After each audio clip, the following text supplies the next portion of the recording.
Welcome back to another video on this Dynaco Stereo 70 amplifier. If you're new to the channel, there's several videos that I made about this amplifier. We first started off by evaluating it. The previous owner had already done a minimal amount of work to it, correcting a few mistakes that he made. In the second video, we did some performance testing on the audio analyzer.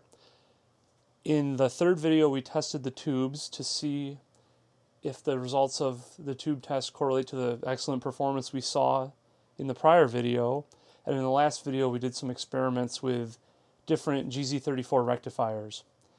In this video, I'm going to take the perfectly good, brand new Mylar capacitors that were installed by the previous owner and reinstall the original Black Cat capacitors. So if that sounds interesting to you, stick around. Alright, so to the people that did not pause the video and run to the comments section, thanks for sticking around, and let me explain why I want to do this. First of all, I'm not a huge believer that capacitors have a major impact on tone. I think they do, but I think it's overstated in a lot of cases. And second, this Stereo 70 in particular is a good example of a stock Stereo 70. It's pretty much got all the original carbon comp resistors. They're all within spec. There's no mods. So I figure why not put the original capacitors back in and just experience this thing how it was meant to be experienced in the 60s and 70s. Now these capacitors are not paper capacitors and they do not go bad like paper capacitors. Dynaco did use different manufacturers over the year, including I think their Pyramid brand imp capacitors. Those are bad. But these CDE Black Cats are actually a hybrid capacitor, and let me show you a website that explains it a little bit more. Okay, so this website is Krasno Electronics, I believe the name of the company is, and he's got some articles on the website. One of them is an article titled Vintage Tubular Capacitors, Paper or Polymer, and there's a list of vintage tubular capacitors and some information on them. So here's our Black Cats, and they're a black body with white writing, and they're a hybrid. It's paper and polyester, fixed fill impregnated. I'm assuming fixed fill is some sort of oil. So these capacitors are fine, so let me back it up with some measurements. Okay, I'm going to test one of these on camera, and then I'll write the results down on a piece of paper and share them at the end. So let's get one of these in the test fixture here. So this is a 0.1 microfarad, and you can see they're at 108 nanofarads, which is really good. Very close to being perfectly in tolerance.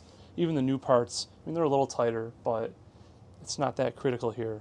And the other thing I want to get is the dissipation factor, so 0.15. So on the LCR meter, that looks like a good capacitor. Okay, I've got the results written here in the same order that they're laying on the bench. This is the capacitance, that's the dissipation factor. These are the two center ones, capacitance, dissipation factor. And I should probably just mark that. So we'll just read these all off in microfarads.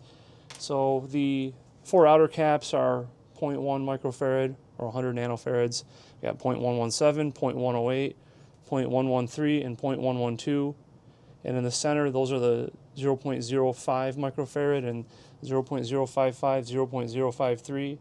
And got the dissipation factor there for anyone that's interested in that. So that's not the only thing. We need to test them for leakage or insulation resistance, so let's do that. Alright, I've got the capacitor connected.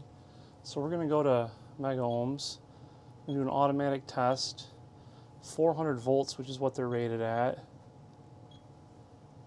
Slew rate at 100 volts a second is fine since this is such a low value capacitor. On larger capacitors, you might need to lower that quite a bit. Minimum resistance is going to be a lot higher than 1 mega ohm, but we'll leave it there. Test time, 10 seconds is more than enough time. Let's go ahead and run.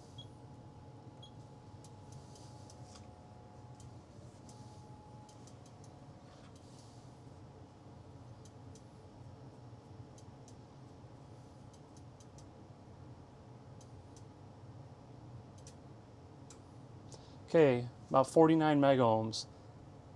That's excellent. Here's the insulation resistance result for one of those MWR capacitors. It's about the same. Okay, and here are the results from the insulation resistance test. The 0.1s are 49 megohms and the 0.05s are 48 megohms. So these are extremely healthy capacitors. They won't have any leakage issues. And they were tested at their full rated 400 volts. Okay, well, I'm going to go figure out which end the outer foil has to be connected to on the circuit board and then get these installed, and I'll be back and we'll be on the audio analyzer to compare some distortion and frequency response specs to the original results from, I think it was the second video. Alright, I've got the freshly downgraded amplifier on the bench. I set the bias, it's holding rock solid, and we're going to give it the quick sniff test on the 7725 before I hook it up to the UPL. So what I'll do is I'll compare the results to the last video, which was the rectifier video. I'll see what points I tested it at there, and I'll hit them in on the analyzer and we'll compare the results. Okay, so in the last video I only tested it at max output. I'll start a little bit lower here and then we'll get back to our 1.3 volts. The wattage that we saw at max output was 33.6. I don't expect that to change any here. And it was at 0.25 on the left channel and 0.19% distortion on the right channel.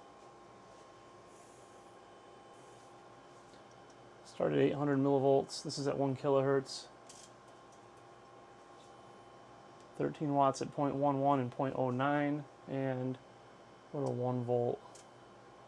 20 watts at 0.1, 20 watts at 0.07. Let's just jump up to 1.3. So max output 0.28 on the left and 0.2 on the right. So maybe a little higher, but this hasn't been on as long.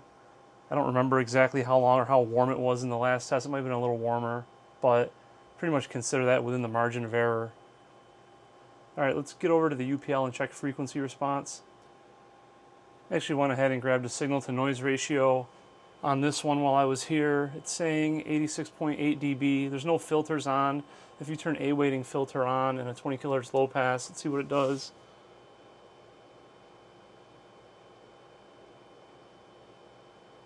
$97.8 and 98. Alright, so I'm following the same order as the second video where we did the initial performance testing. So this first one is frequency response at 1 watt, which is 220 millivolts a signal. And as you can see, it is completely identical. So the small window are the new results. The larger window in the background are the old results. Okay, and this is the full power testing, which is 1.3 volts a signal and around 33 watts for frequency response. Again, it is completely identical to the results with the newer Illinois capacitor MWR polyester cap. Okay, this is a weighted signal to noise, and you can see the results are identical. And the next one is unweighted signal to noise, and the results are again identical. This next one is THD plus N versus frequency, and I made a mistake when I ran the test with the Black Cat caps, which is the smaller window, and I had the scale set to logarithmic instead of linear like I did on the original one. So the charts don't match, but if you look at the results, at the low end we're below 0.1 and at the high end we're right around 0.2. Alright, I corrected the scale issue on the next test, and you can see the results are essentially the same at full power, 33 watts, 1.3 volts a signal. This is the display of the harmonic content at 1 kilohertz at 1 watt, 220 millivolts, and as you can see, it's identical to the previous result. I noticed the 8th harmonic is a little lower on the one channel on the old result. This jumps around a little while it's running, so I'm pretty sure that was just a measurement error that I didn't catch when I took that screenshot. And this is the harmonic content at 3 dB down, which is 1.175 volts of input signal, and again it's matching the original test exactly.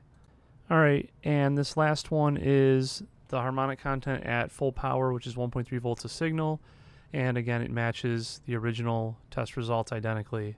And these last two are new ones that I did just for this video, and this is showing the frequency response at 1 watt from 20 Hertz to 100 Hertz. Since the coupling cap choice can affect the low end, I thought it would be important to gather this information. And here's that same test at full power, 1.3 volts or 33 watts, and you can see we're down about half a dB between 20 and 30 hertz, but above that it flattens out pretty nice. So that's it for this video. There's no measurable difference in the capacitor change, at least. Let me know your thoughts in the comments.